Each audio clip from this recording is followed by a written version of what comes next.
Hello, my name is Isadora, and I really love horror movies, so let's talk about them.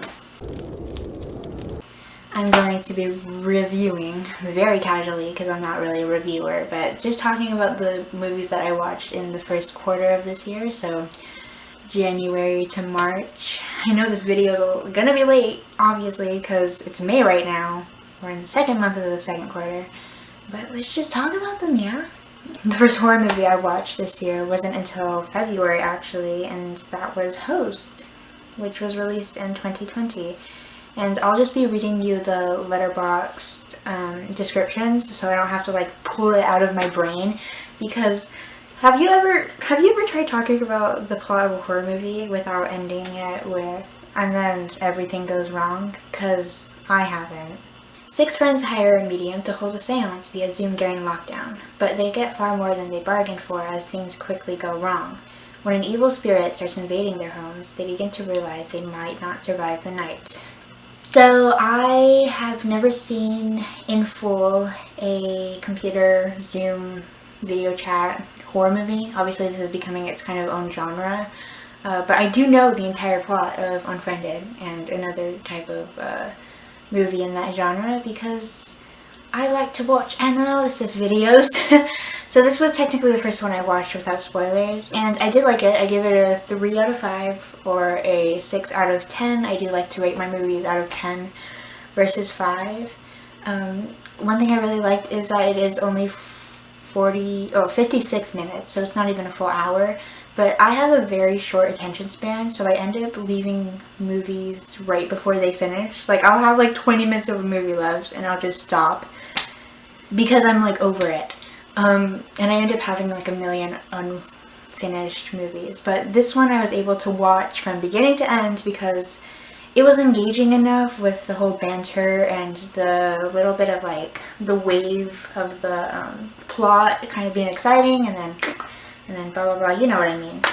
I'm not a film student, I don't know what you would technically call that, but I think if you just need like a really chill, nice movie to watch, this one is definitely good. Also because it's short, and it's just like, I don't know, it's a supernatural slasher. Like, what's not exciting about that?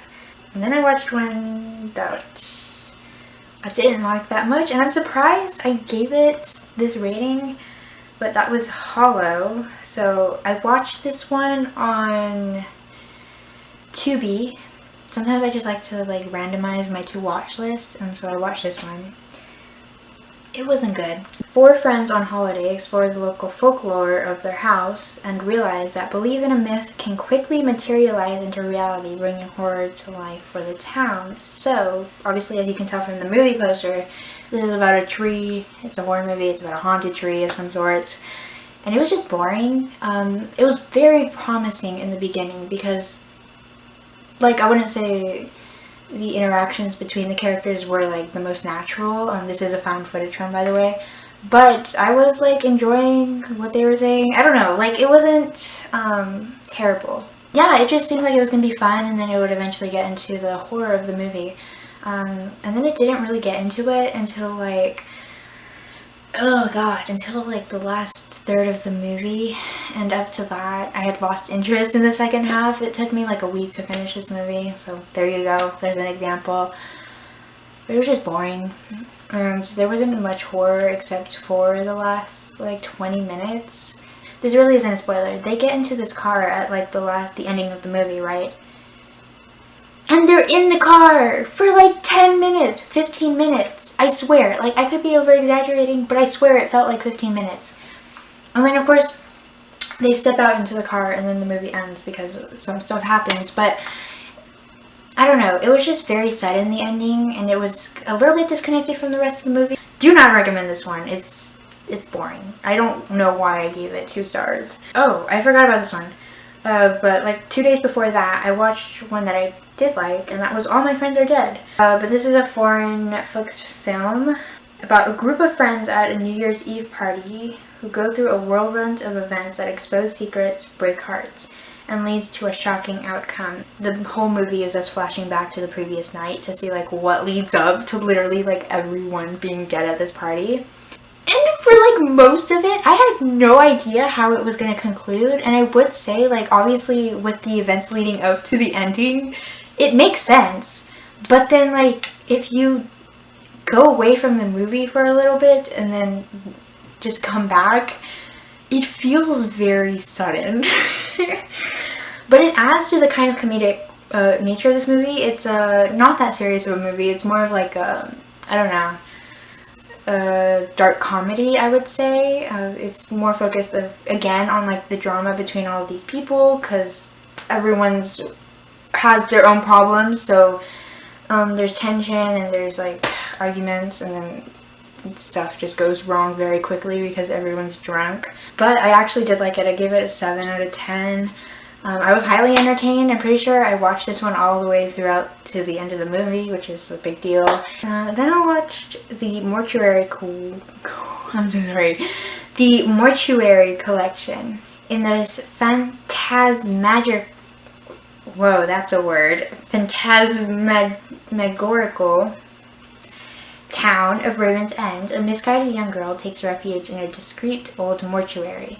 The eccentric undertaker chronicles of the strange history of the town through a series of twisted tales, each more terrifying than the last. But the young girl's world is unhinged when she discovers that the final story is her own.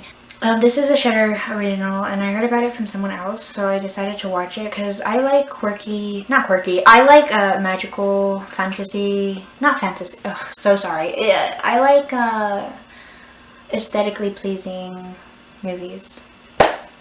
I don't even know what I'm trying to say. I like movies that look like this. There you go. And if you know what this movie looks like, that's what I'm talking about. It has a little bit of a fantasy vibe to it. And this is an anthology movie. And I don't really watch anthology movies because they kind of are all about like death. And I don't like watching movies about death. So this one seems fine because it seems like it was going to be a little quirky with it. And it was. It definitely does get better and better and better, just in terms of enjoyability, the more you listen to it, right? Or watch it, I should say, because the stories keep getting better.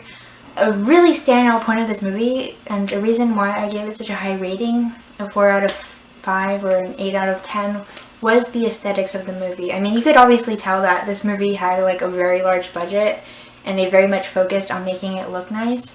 But it was so worth it because it did look nice and it looked fantastical, like I was talking about. Well, and that elevator scene, ooh, if you know what I'm talking about, that elevator scene is one of my favorite scenes that I've ever seen in a movie.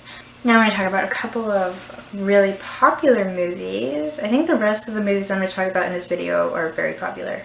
Yes, they're all very well known. First off, Us from 2019, obviously directed by Jordan Peele, which is about a husband and wife, Gabe and Adelaide Wilson, who take their kids to the beach house, expecting to unplug and unwind with friends. But as night descends, their serenity turns to tension and chaos when some shocking visitors arrive uninvited.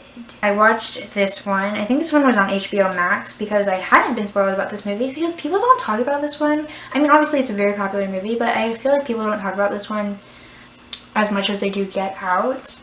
And I really liked it. I really liked the actors. Elizabeth Moss is in this movie, which I didn't expect to see her.